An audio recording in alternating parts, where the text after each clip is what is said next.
It was past midnight when Chris and I left the old 24-hour diner at the edge of town. We had spent the evening catching up over burgers and coffee, talking about high school memories and future plans that would likely never materialize.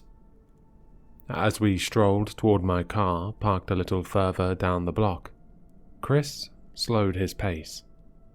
I glanced over and noticed him rubbing his temples. He was pale. "Everything okay, man?" I asked, half jokingly. "Too much greasy diner food?" Chris shook his head, wincing as he leaned against a nearby lamppost. "No, it's different," he mumbled. "Everything's spinning." He grimaced, clutching his stomach as he swayed on his feet. I rushed over and grabbed him by the arm just as his legs gave out. His breathing was ragged, each breath shallow and strained. A jolt of panic shot through me. I wasn't sure what was happening, but it was more than just a bad burger. "Come on," I said, guiding him toward the car. "We need to get you to the hospital." We barely made it to the passenger seat before he collapsed completely. I managed to push him inside, buckling his seatbelt as his head lolled against the window. His breathing had grown faint, his skin cold. I didn't waste any more time. I jumped into the driver's seat and sped toward the hospital.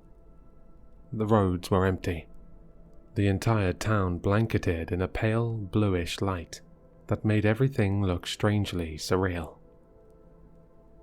When the hospital finally came into view, I pulled up to the emergency entrance and skidded to a stop. The automatic doors slid open with a soft hiss, and I half-dragged, half-carried Chris inside. The bright fluorescent lights inside the emergency room burned my eyes as I shouted for help. A nurse and a security guard rushed over immediately. Chris was placed on a gurney and whisked away into a triage room. I tried to follow, but the nurse held up a hand. "You need to stay in the waiting room, sir. Someone will come to speak with you soon." Reluctantly, I turned back and made my way into the waiting room. It was a small, uninviting space, lined with rows of faded plastic chairs. The harsh lighting overhead buzzed like a hive of angry bees, casting a cold, sterile glow over everything. The air smelled faintly of antiseptic, with a hint of something stale, like old coffee or cheap hospital food. The reception desk sat at the far end of the room, cluttered with stacks of paperwork and a dusty computer monitor. Behind the desk, a tired-looking receptionist typed away with little enthusiasm, barely glancing up as I entered. She looked like she had been working the night shift for years. With deep shadows under her eyes and a weary slump in her posture, a glass partition separated her from the waiting area, with a small sliding window used to speak to patients. Aside from the receptionist, there were only a few other people scattered around the room. A middle-aged man in a wrinkled jacket sat slumped in a chair, staring blankly at the floor tiles, his face pale and drawn. Across from him, a young woman scrolled through her phone, her foot tapping rhythmically against the leg of the chair. In the far corner, an elderly woman with a hunched back knitted quietly, her lips moving as she murmured to herself, though I couldn't make out the words. The wall-mounted TV flickered above, showing a muted news broadcast with closed captions scrolling across the screen. Next to it, a clock ticked irregularly, the second hand jerking with each movement, as though struggling to keep time. The room itself seemed caught in some liminal state. I chose a seat near the corner, trying to calm my breathing. My heart was still racing from the rush to the hospital. The seat beneath me was stiff and uncomfortable, offering little relief from the tension gripping my body. I shifted, trying to find a better position, when I felt something crinkle under my leg. Frowning, I reached down and pulled out a crumpled piece of paper that had been wedged into the chair. It was old and yellowed at the edges, like it had been left there for a while. Curious, I unfolded the paper and smoothed it out on my lap. The handwriting was rushed, uneven, as if whoever wrote it had been in a hurry or panicked. The list was numbered, and as I began to read, I couldn't help but feel a mix of surprise and amusement at what was written there. Rule 1. Avoid making eye contact with the receptionist between 2 and 2:30 a.m. I raised an eyebrow. That seemed oddly specific. Why would anyone write something like that? I glanced over at the receptionist, who was still tapping away at her keyboard, oblivious to the rest of the room. Was this some kind of prank? The idea made me smirk a little, despite the heaviness in the air. Rule 2. Never walk past the reception desk without greeting the receptionist after 2:30 a.m. I let out a short, dry laugh. So I'm supposed to be polite now? I muttered under my breath, shaking my head. It was all so ridiculous. Maybe someone had written this as a joke to mess with the people stuck here at odd hours, bored out of their minds. I could imagine some bored night shifter scribbling out these rules as a way to pass the time. Rule 3. If a visitor arrives asking for directions, do not help them. I paused. That one was strange. It carried a different weight compared to the others. Who wouldn't help someone lost in a hospital, of all places? Rule 4. If you hear your friend's voice calling from down the hallway, do not leave the waiting room to look for them. The amusement drained from my expression. I felt a chill run up my spine, as if the temperature in the room had just dropped a few degrees. I glanced toward the dimly lit hallway that led to the ER rooms. It seemed to stretch into darkness. I shook my head, pushing the thought away. This list was just some random nonsense, wasn't it? I continued reading, my curiosity now tinged with unease. Rule 5.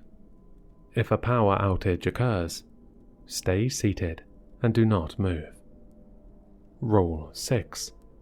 If a door that should be locked is found open, close it immediately and do not look inside. The hairs on the back of my neck prickled. I couldn't explain why, but each rule seemed to grow darker, more foreboding as I read on. It wasn't just the content of the rules. It was the way they were written, as if someone were trying to warn me. Rule 7. Do not look through the glass doors leading to the courtyard after 4 a.m. Rule 8. If you feel a sudden chill, do not look over your shoulder. That one made me swallow hard. There was something inherently unsettling about the thought of a chill creeping up on you from behind, and not being able to turn around to see what or who might be there. I couldn't help but glance behind me, but there was nothing there. Just the same sterile room, with its faded chairs and buzzing lights. I reached the last rule, and for some reason, my heart beat a little faster. Rule 9. If a security guard tells you it's time to leave, check the clock before listening. It's safe to leave after 6 a.m. My gaze flicked up to the wall-mounted clock, its second hand twitching with every tick. It read 1:30 a.m. At the bottom of the paper, written in shaky red ink, were the words, "Trust me, I learned the hard way." There was a dark, crusted stain on the corner, one that looked disturbingly like dried blood. The sight of it made my stomach twist. I rubbed my fingers over the words, feeling the rough texture of the ink beneath my skin. I couldn't help but let out a short, nervous laugh. What kind of place is this? I whispered to myself. I slumped back in the chair. It was hard to shake the nagging feeling in the back of my mind, but I forced myself to dismiss it as a weird prank. The list couldn't actually mean anything, just someone's twisted idea of a joke. I leaned my head back against the wall and closed my eyes, trying to calm my thoughts. A part of me couldn't stop thinking about Chris and the way he had collapsed in the parking lot. The quiet hum of the waiting room wrapped itself around me, making the place feel even more isolating. That's when I heard it. My name, spoken in a low, barely audible voice that seemed to drift down the hallway. Adam. Adam. My eyes shot open, and my body tensed. The voice was unmistakable. It was Chris. I jerked my head towards the corridor leading to the ER rooms, but there was no one in sight. Just the pale overhead lights flickering. The voice came again, a little louder this time. Adam, help me. I jumped up from the chair, the sound of my name sending shivers down my spine. My feet were already moving before I realized it. I took a few steps into the hallway. I glanced back at the waiting area, now a few steps behind me. The other visitors, still scattered about, seemed completely unaware, oblivious to the voice echoing down the hall. Adam. Chris's voice was more desperate now, laced with pain. I took another step down the hallway, my footsteps echoing against the floor. As I walked deeper into the corridor, the fluorescent lights overhead buzzed louder, some of them flickering out completely, leaving long stretches of darkness. The ER rooms lined the sides of the hallway, their doors slightly ajar. I hesitated as I reached one of the open doorways. I peered inside and immediately wished I hadn't. There, standing in the center of the dimly lit room, was a man in a patient's gown, facing me. The man's head moved in quick, jerking motions, shaking from side to side so rapidly that I couldn't make out any details. It was just a blur, a sickening blur. Then, without warning, the door slammed shut with a deafening bang, and I stumbled back in shock. My breathing grew shallow as I tried to make sense of what I'd just seen, but there was no time to process it. Chris's voice came again, further down the hallway. Adam, please. I pushed forward, forcing myself to continue. The unsettling darkness around me seemed to press in from all sides. I came across another room, the door half open. Inside, I could see a doctor standing over a patient, his back hunched as he examined something on the table. The doctor wore a white lab coat and surgical mask, his features obscured. But there was something off about the way he moved. His motions were robotic. Then I noticed the tool in his hand, a bone saw. He raised it slowly, the harsh metal glinting under the dim light. And then I heard a gut-wrenching scream from the patient on the table. I stumbled backward, slamming into the wall behind me, my eyes wide with terror. When I looked back into the room, it was empty. There was no doctor, no patient, just a dark, vacant space. My hands trembled as I rubbed my face, trying to snap out of whatever hallucination I was trapped in. This can't be real, I whispered to myself, but the corridor seemed to stretch endlessly ahead of me, and Chris's voice continued to call out, drawing me further in. As I turned the next corner, I froze. There, hanging in the doorway of a nearby room, was a mass of dark hair, long and tangled, spilling down from just beyond the doorframe. It looked like someone was standing behind the door, peeking around the corner. A single eye, black as pitch, stared directly at me from the darkness. I felt a wave of nausea wash over me. The figure remained there, still and silent, just watching me. I took a slow step forward, and then the eye pulled back into the shadows, disappearing from view. The hallway was deathly quiet, save for the low hum of the lights. I forced myself to move past the doorway, my pulse hammering in my ears. Out of the corner of my eye, I saw the figure again, just around the corner of the room, her head unnaturally high, as if she were crouched against the ceiling. I could see more of her this time, her elongated arm stretched out, the bony hand reaching towards me. Before I could react, the hand brushed my shoulder, cold and corpse-stiff, its fingers scratched into my skin like claws.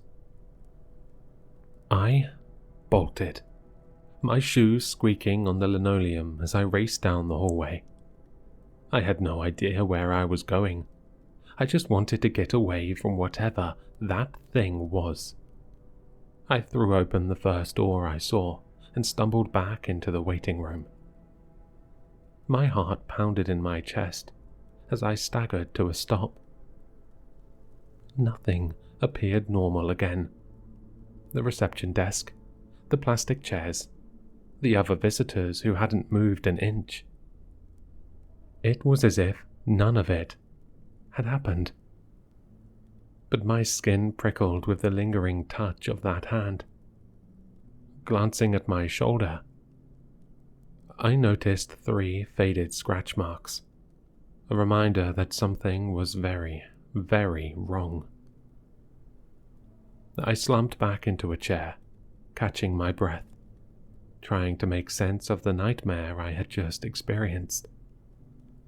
I reached into my pocket and pulled out the crumpled list of rules, my hand trembling as I unfolded it.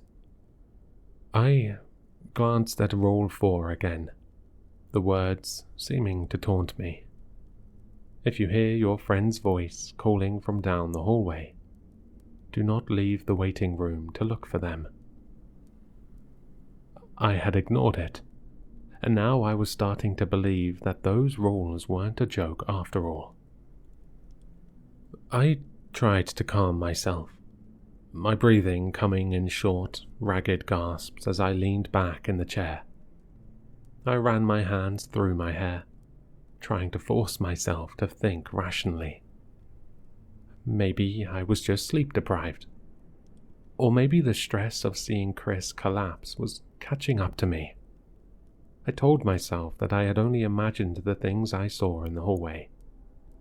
But no matter how hard I tried to convince myself, the feeling of that cold hand brushing against my skin lingered.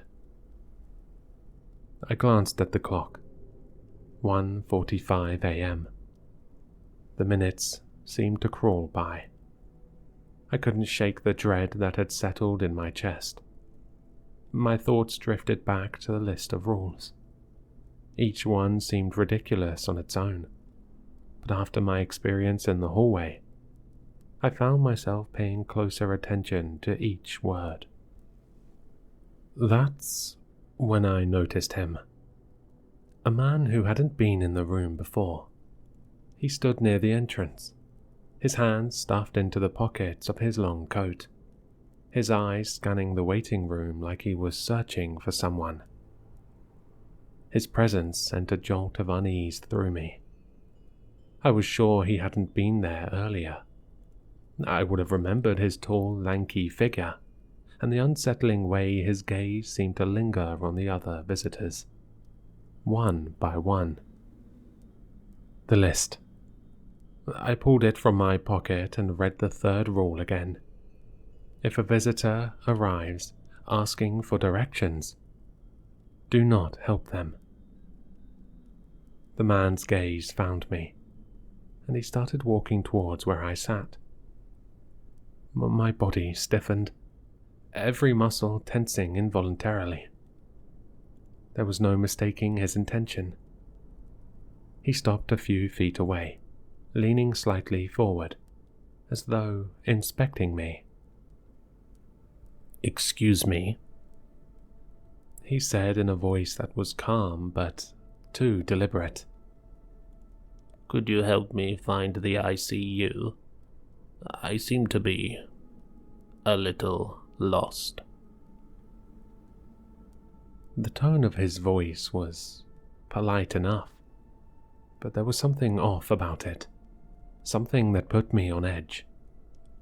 It was as though he was trying to mimic normal speech, but wasn't quite getting it right. I glanced around the waiting room, but no one else seemed to notice the man's presence. The receptionist didn't even look up. I shook my head, gripping the list tighter in my hand. I'm sorry, I can't help you," I stammered. The man didn't move.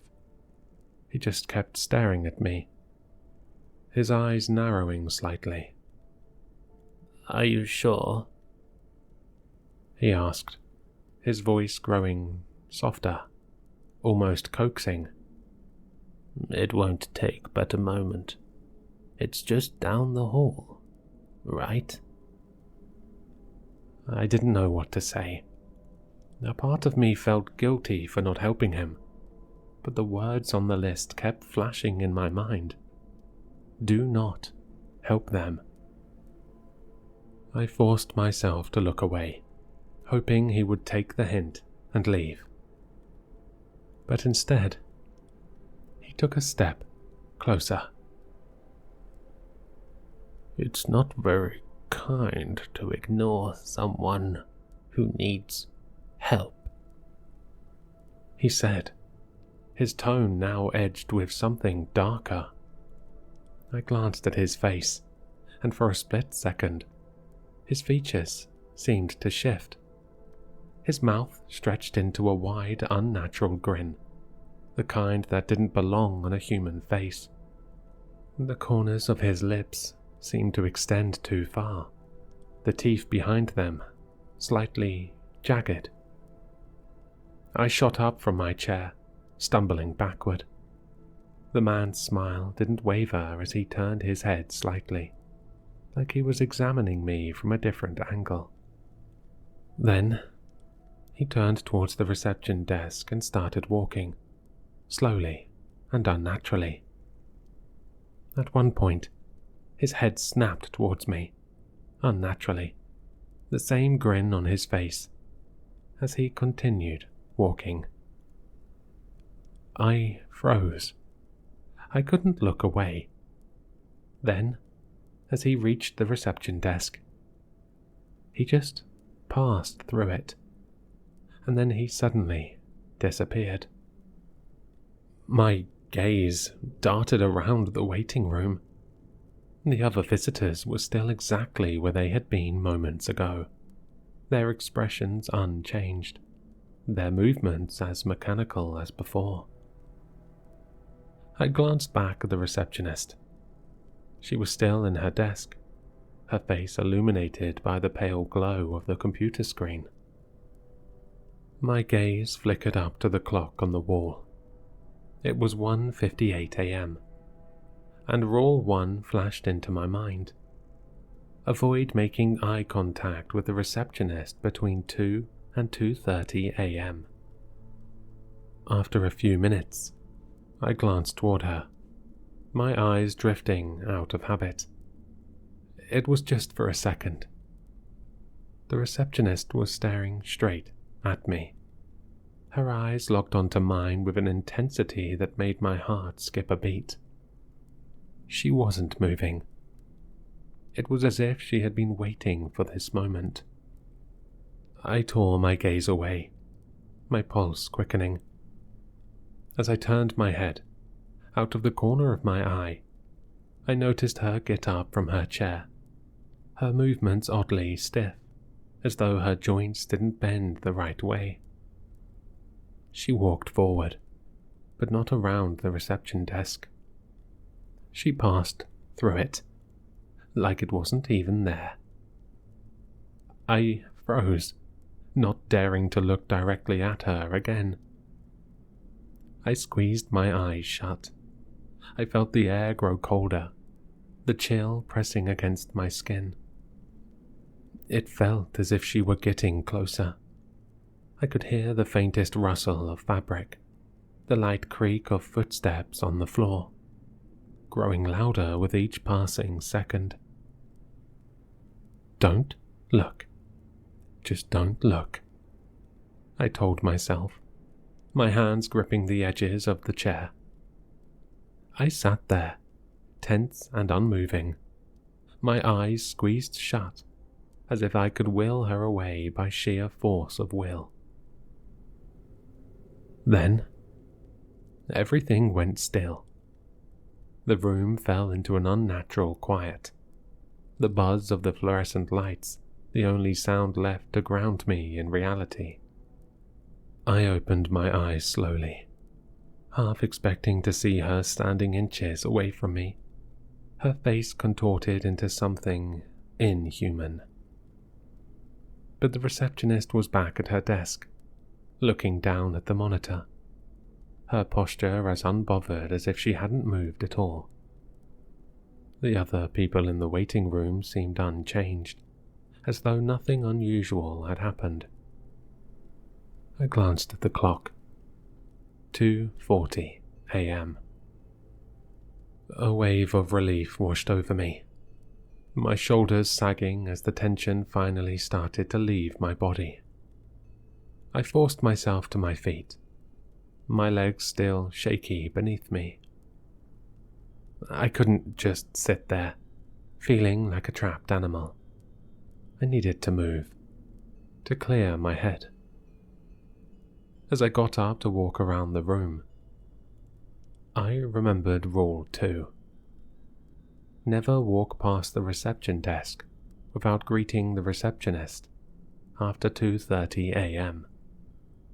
I wasn't about to take any more chances. I turned toward the receptionist and gave her a nod, trying to keep my voice steady. Hi, I mumbled awkwardly. She didn't look up, didn't react at all, just continued to type away on the keyboard. I took that as a good sign and began walking a slow circle around the waiting room, forcing myself to stay calm, to pretend that everything was normal. The chill in the air hadn't entirely left. As I walked, I could feel a subtle shift in the temperature, a lingering cold that seemed to follow me. The overhead lights flickered faintly, casting brief shadows along the walls, giving the impression that the room was expanding and contracting with each pulse. As I rounded the corner, I felt the presence behind me, something that wasn't there before. I didn't hear footsteps, but I sensed it nonetheless, like the weight of unseen eyes pressing against my back. It was close, just out of reach. My instinct was to turn and look, to confront whatever was creeping up behind me. But I clenched my jaw and kept my gaze forward, remembering Rule 8. If you feel a sudden chill, do not look over your shoulder. I walked faster, my pulse quickening as the chill seemed to grow stronger with every step. The lights buzzed louder, the flickering more erratic. I felt something brush against the back of my neck, cold and light, like a breath. I didn't stop until I reached the chairs again, sinking into one with a shuddering breath. The presence faded, though the air remained icy, and I rubbed my hands together to warm them. I glanced back toward the reception desk, half expecting to see the receptionist watching me again. But she remained focused on her monitor, her face lit by the soft glow of the screen. I leaned back in the chair, my heart still racing. I couldn't shake the feeling that something was terribly wrong, that the rules on that crumpled piece of paper weren't just random scribbles left behind to scare people. Whatever game I'd found myself in, it wasn't a joke, and now the only way out seemed to be playing along. I sat there for a long moment, my body trembling, trying to calm my nerves and slow my breathing. That's when I heard the automatic doors slide open with a soft hiss.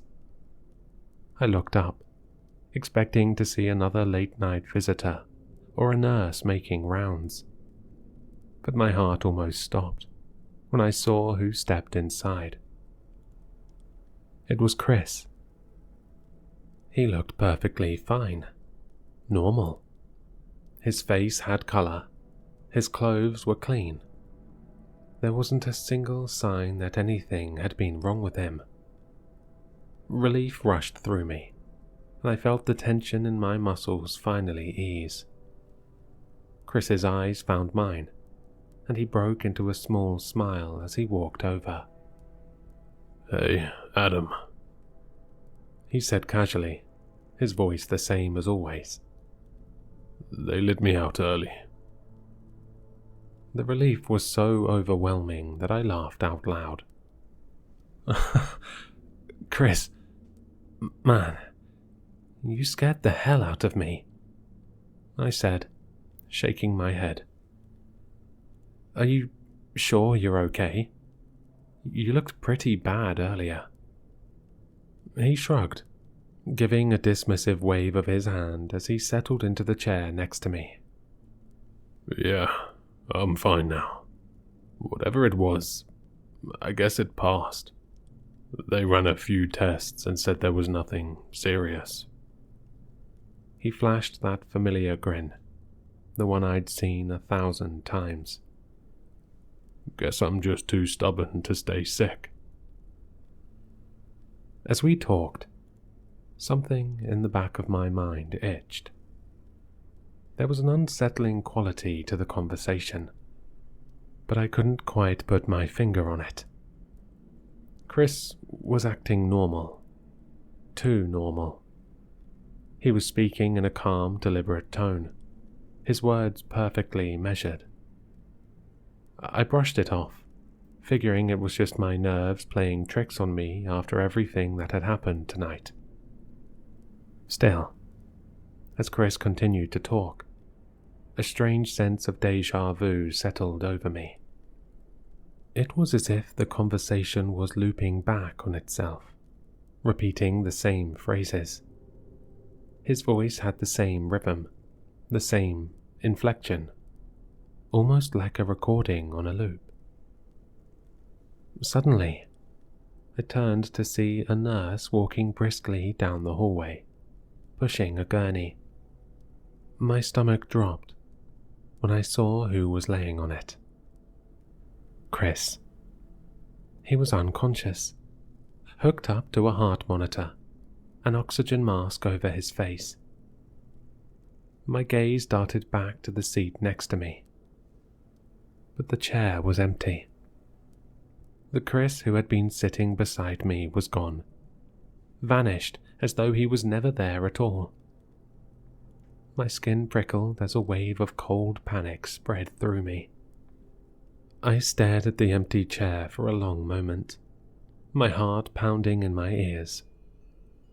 Then, I saw the nurse walking by the waiting room. She glanced over at me briefly, her expression neutral. I jumped up from my chair. "Wait," I called after her. "Is Chris okay? My friend, he was just sitting here. What's going on?" The nurse slowly turned to look at me with a small, tight-lipped smile.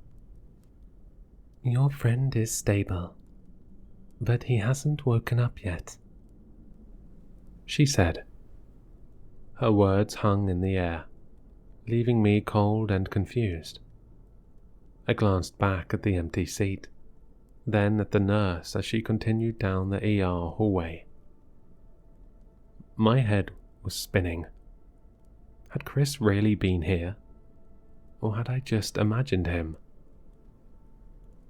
I sank back into my chair, my body heavy with fatigue and fear. I glanced at the clock again. 3 a.m.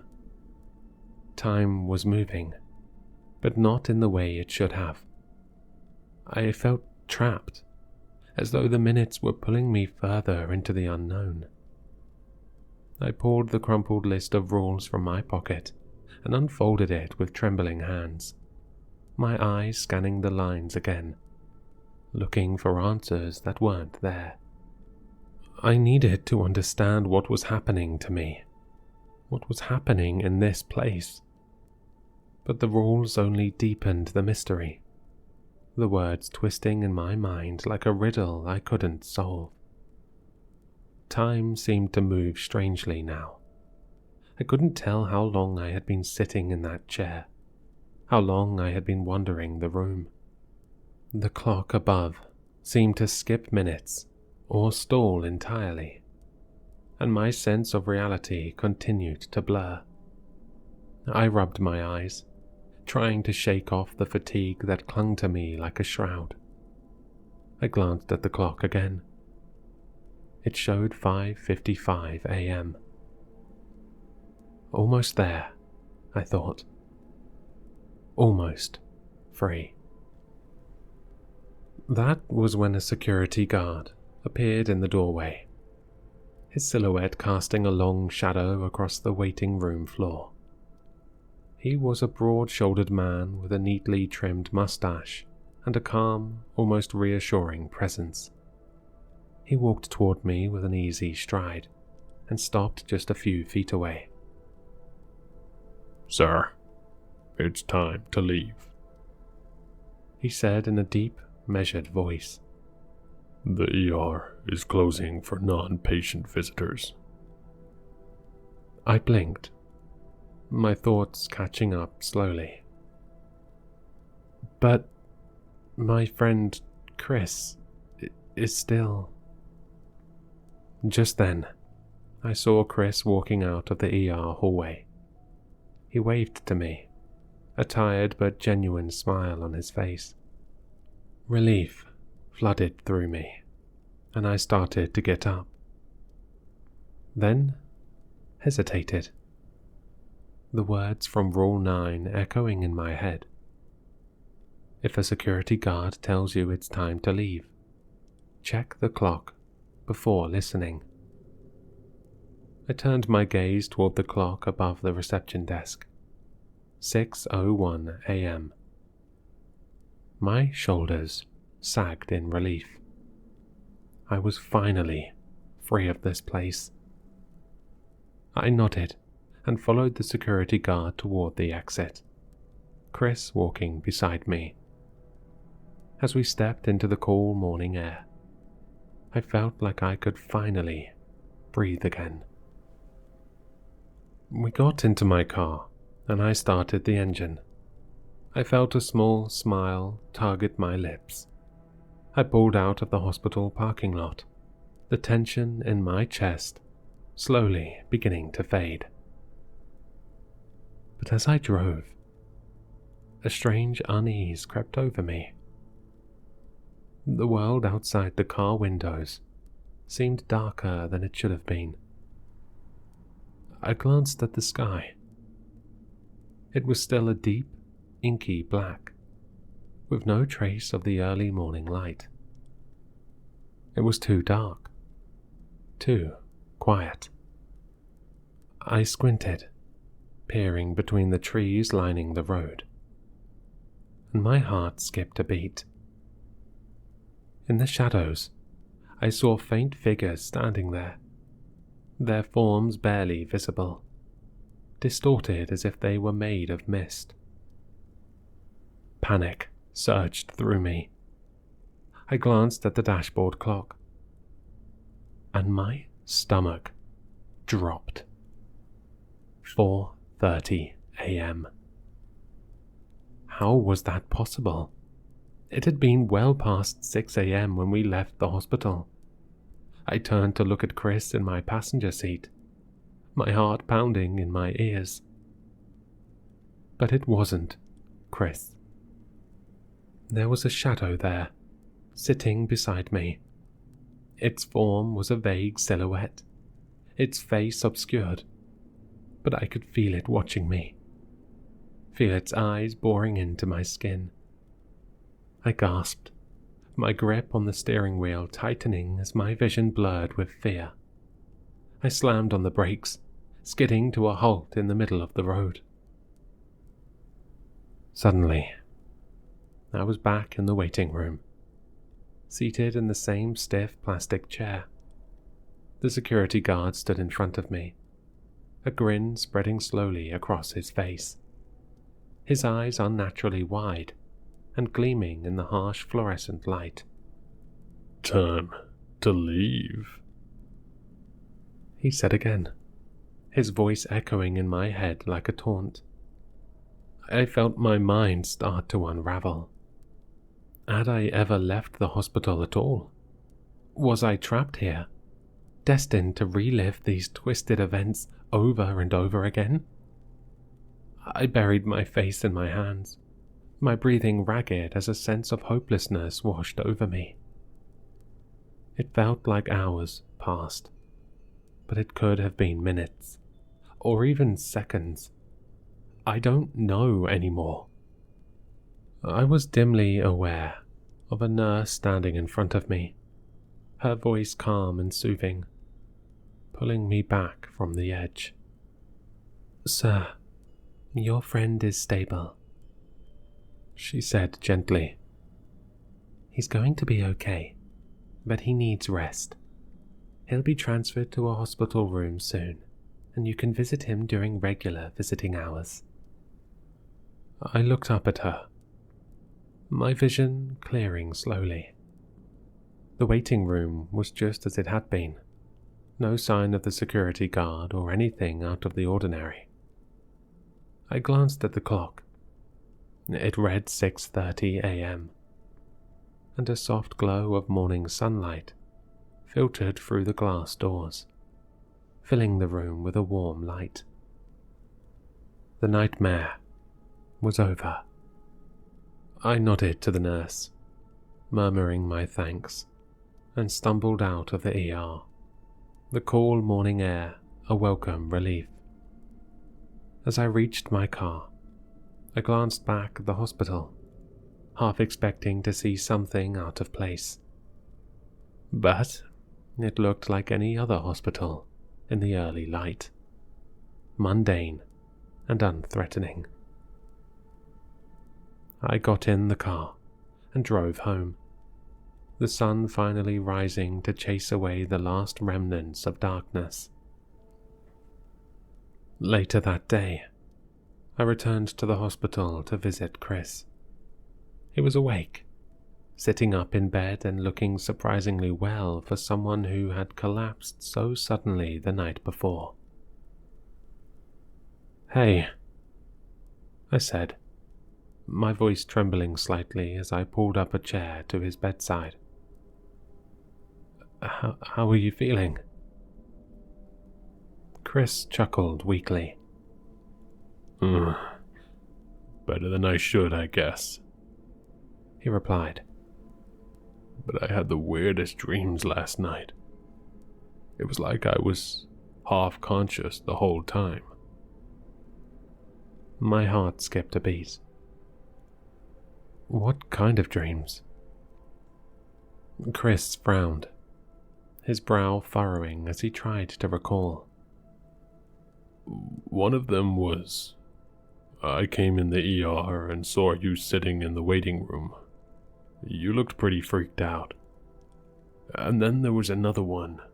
We were leaving the hospital together, just driving away into the night." A cold shiver ran down my spine, but I forced a smile and nodded. "Yeah, weird," I said quietly, my mind racing with the memory of the night's events.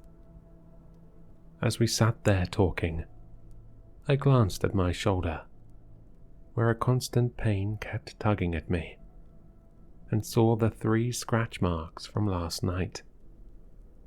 I couldn't shake the feeling that somewhere, out there in the darkness of the night I had just escaped, something was still waiting, and the rules of this place would not be so easily forgotten.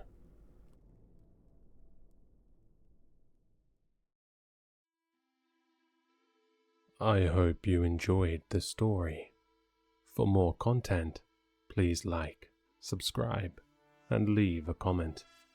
Your support keeps the shadows dark. If you want more Sinister, links to my social media and Spotify can be found in the description, unless you're already there. Don't forget to sign up to the Patreon, where you can see all the content a day earlier, and an exclusive video every month once we hit 20 patrons. Until next time, keep your lights low, eyes open, and your doors locked.